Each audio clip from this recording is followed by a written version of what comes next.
Olá, meus amigos, um dia de muita paz para todos nós. Hoje, exatamente 18 de junho de 2021, estamos todos nós reunidos para estudarmos o livro Obras Póstumas, de Allan Kardec. Estamos com a tradução de Evandro Noleto. Nós estamos estudando Manifestações dos Espíritos, item 2, Manifestações Visuais, e dentro do item 2, nós vamos iniciar hoje o item 16, tá bom? Falando sobre manifestações visuais. Vamos então elevar o nosso pensamento.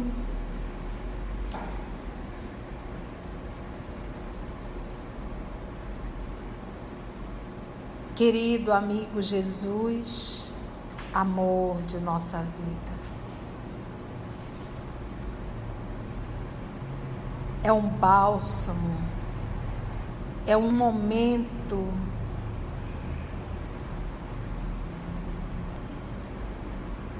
tão esperado.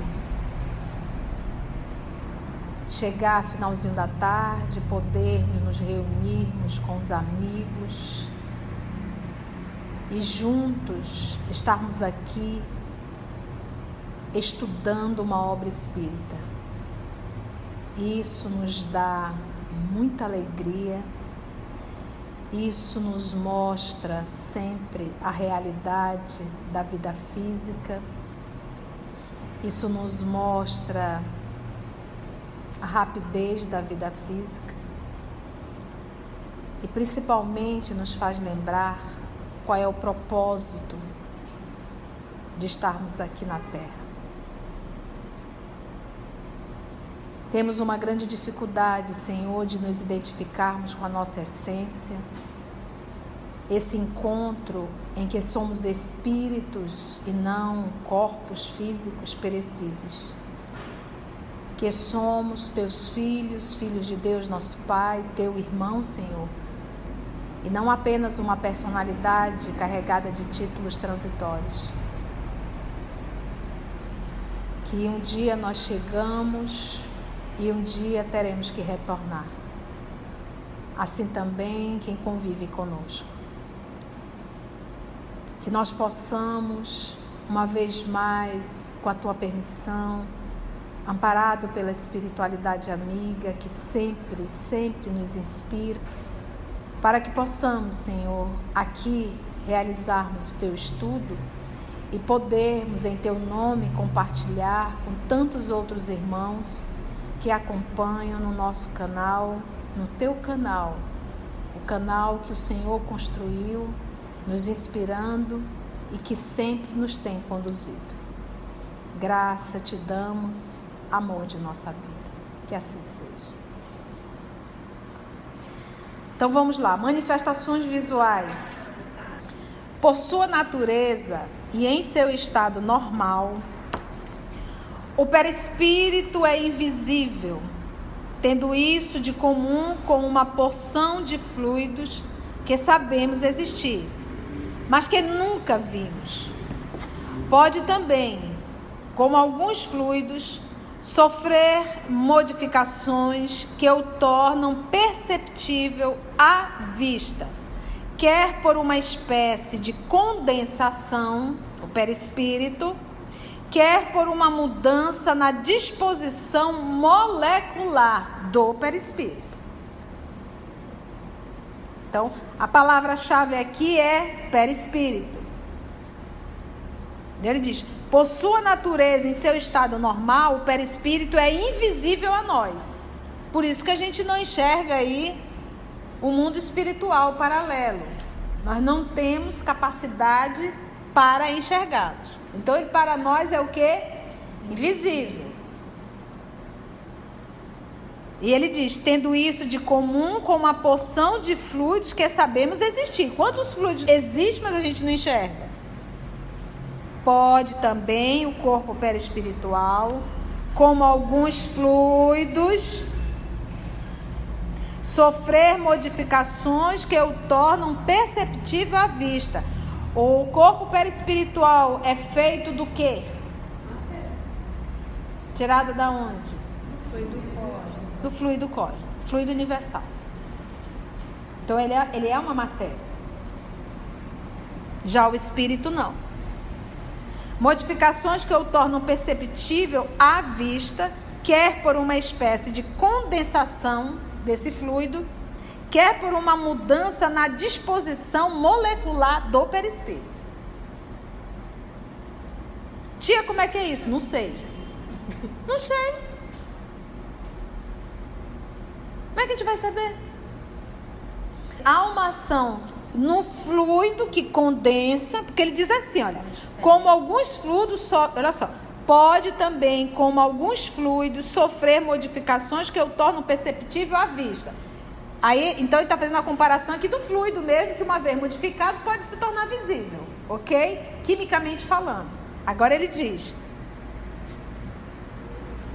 quer por uma espécie de condensação, esse fluido, uma vez condensado, pode se tornar também visível e tangível, quer por uma mudança na disposição molecular.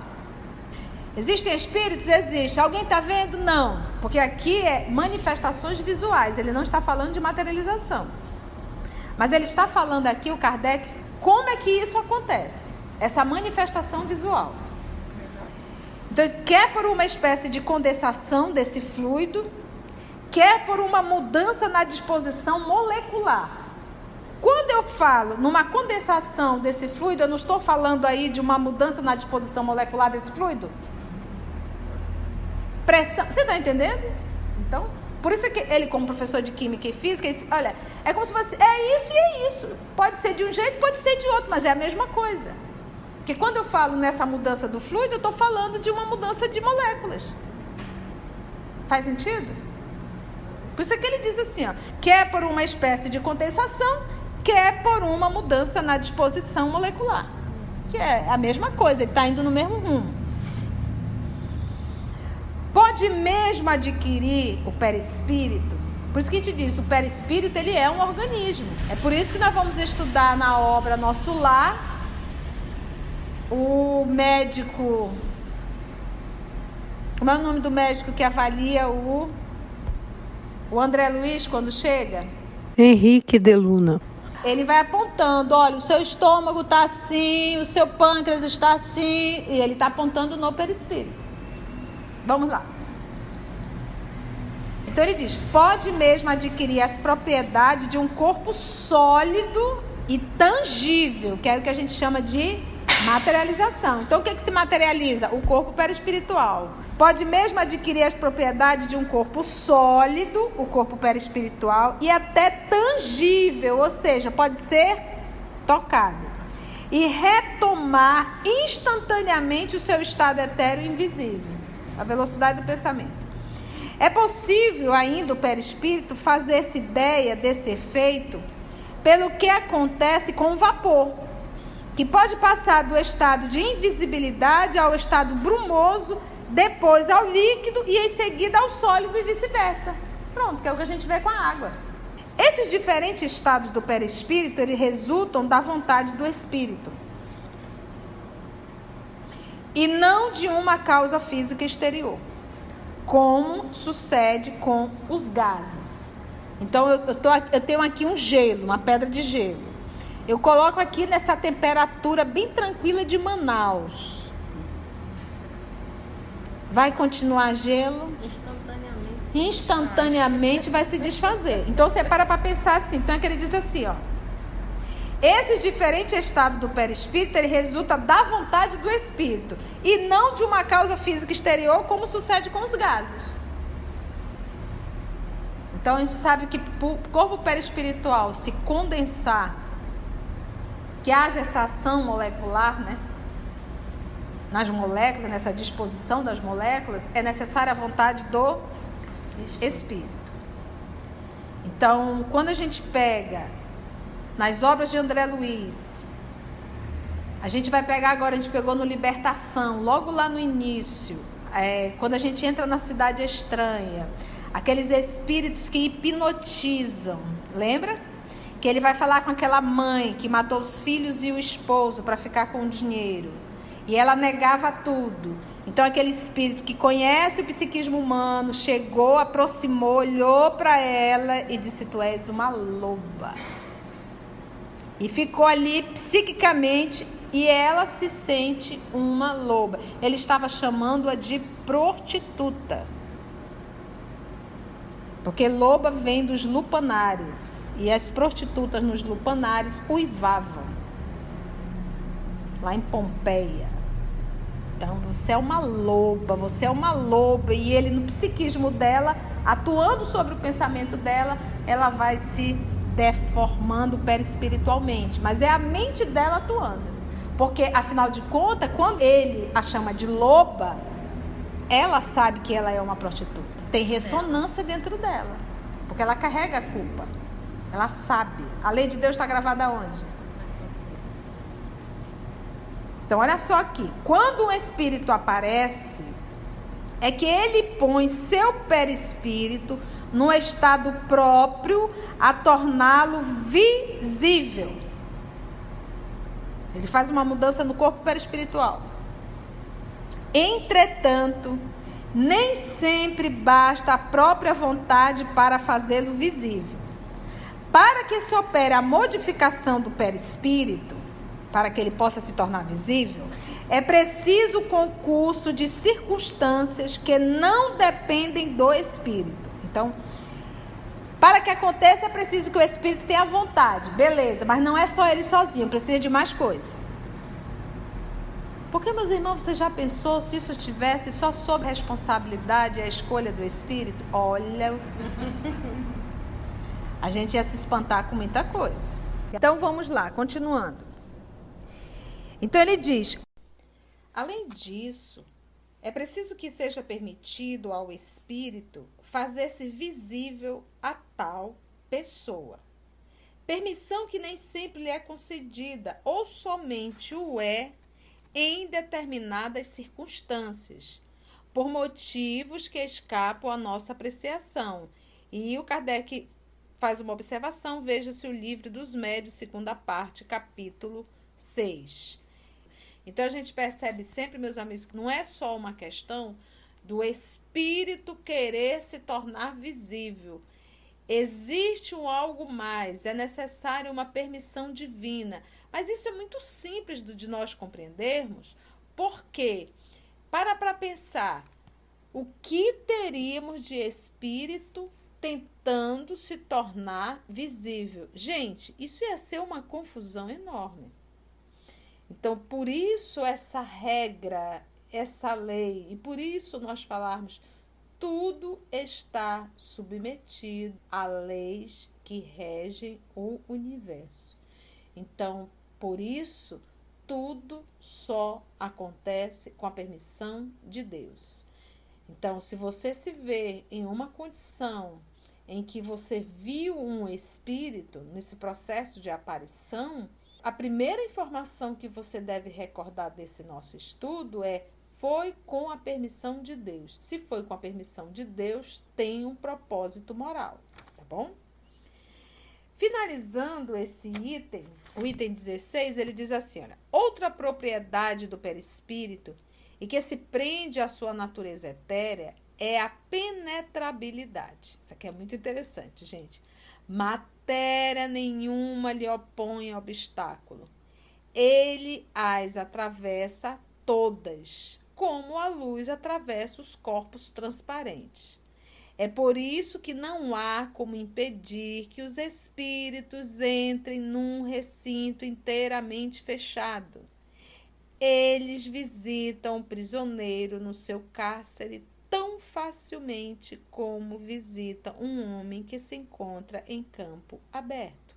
Então, lembra só, a outra propriedade do perispírito é a sua penetrabilidade. Então, não existe essa história de você fechar a porta e achar que o espírito não vai entrar. Meus irmãos, minhas irmãs, a única forma de você proteger o seu ambiente doméstico é através da conduta moral desse grupo que está inserido no teu lar.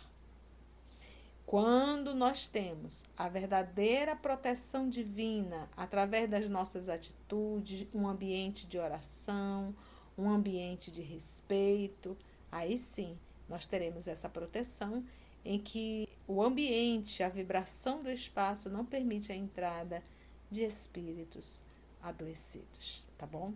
Basta nós recordarmos do livro Libertação, para aqueles que estão estudando o livro Libertação, o caso da Margarida, aquela jovem senhora casada que está num processo obsessivo e que, dentro da sua residência, existem mais de 60 espíritos obsessores.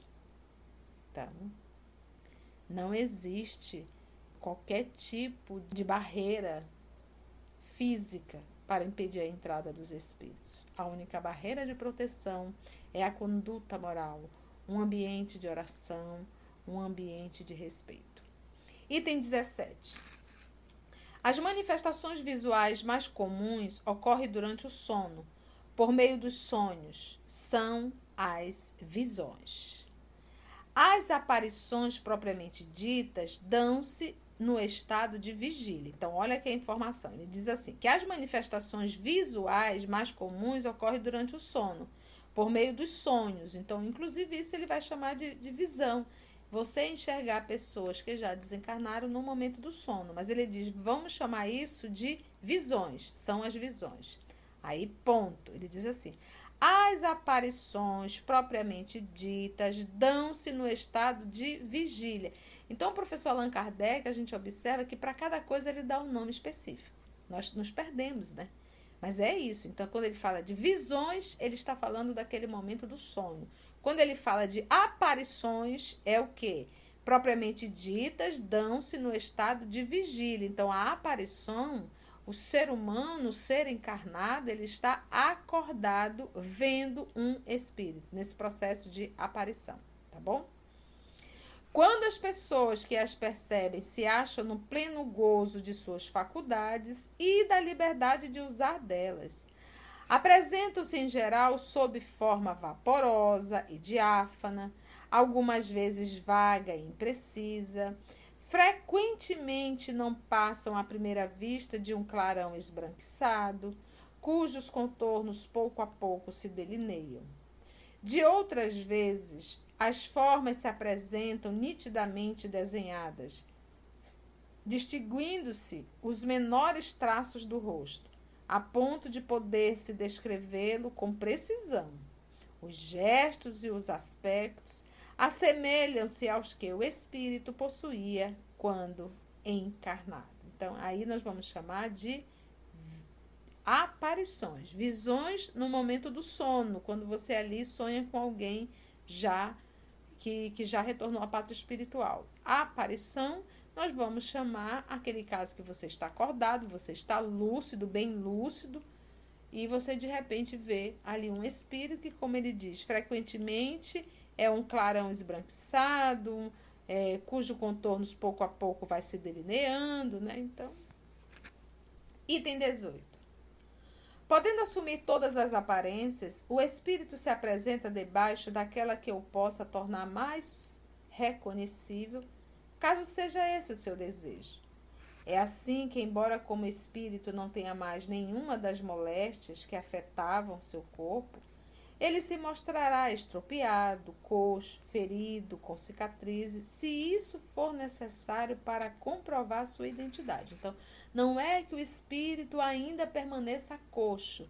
Lembra da maleabilidade do corpo perispiritual? Então, para que ele possa se tornar reconhecível verdadeiramente, ele faz essa modificação no corpo perispiritual dele e se apresenta ainda ou ferido, ou coxo, ou com cicatrizes, para que se torne realmente patente, ok? Por isso que ele diz, se isso for necessário para comprovar sua identidade. O mesmo se observa com relação ao traje. Então, é como se fosse assim, se apresenta com uma roupa que você identifica, olha, é a roupa que ele usava, né? E para você entender bem isso, os objetos, é dispensável realmente estudarmos o livro Espírito, capítulo que vai retratar o laboratório do mundo invisível, que inclusive já está no nosso canal, nós já iniciamos esse capítulo, Laboratório do Mundo Invisível, tá bom? O mesmo se observa com relação ao traje. O dos espíritos que nada conservam das fraquezas terrenas compõe-se de amplos tecidos flutuantes e de uma cabeleira ondulante e graciosa. Olha só. Muitas vezes os espíritos se apresentam com os atributos característicos de sua elevação, tais como uma auréola, asa, os que podem ser considerados anjos, resplandecentes aspecto luminoso, enquanto outros se vestem com roupas que recordam suas ocupações terrestres. Assim, um guerreiro aparecerá com a sua armadura, um sábio com livros, um assassino com um punhal e etc. Quando você fala assassino punhal, a gente já lembra a obra Revista Espírita, o caso de um espírito chamado de Danado. Aquele caso bem complexo daquele assassino que matou e ficou ali 150 anos preso à própria casa, que era intitulada de uma casa mal assombrada. Isso está em Revista Espírita de 1860, tá bom? E também vai estar no Livro dos Médiuns. Então ele diz, tais como uma auréola, enquanto outros se vestem com roupas que recordam suas ocupações terrestres. Assim um guerreiro aparecerá com a sua armadura, um sábio com livros, um assassino com um punhal e etc. A figura dos espíritos superiores é bela, nobre e serena.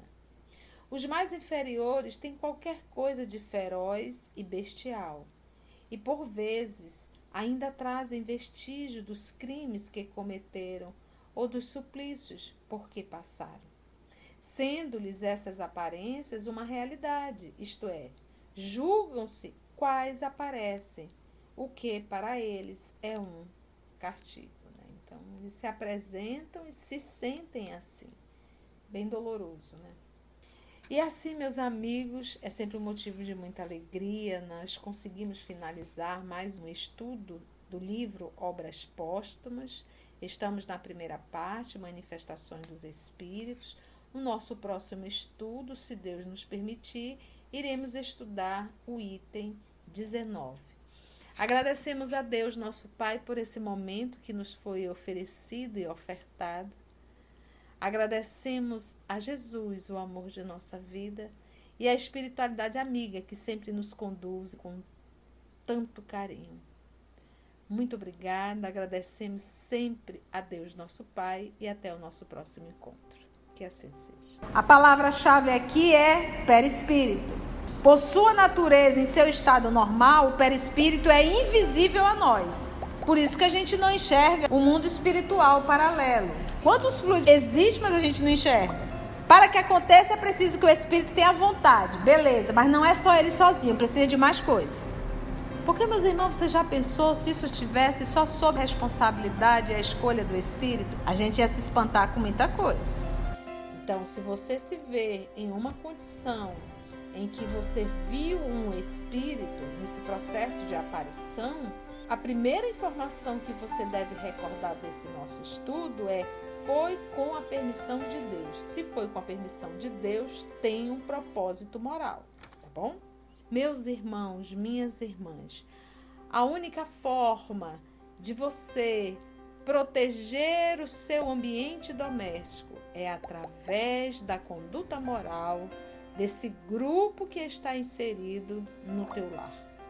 Quando nós temos a verdadeira proteção divina através das nossas atitudes, um ambiente de oração, um ambiente de respeito, aí sim nós teremos essa proteção em que o ambiente, a vibração do espaço não permite a entrada de espíritos adoecidos, tá bom? Quando nós temos a verdadeira proteção divina através das nossas atitudes, um ambiente de oração, um ambiente de respeito, aí sim nós teremos essa proteção em que o ambiente, a vibração do espaço não permite a entrada de espíritos adoecidos, tá bom?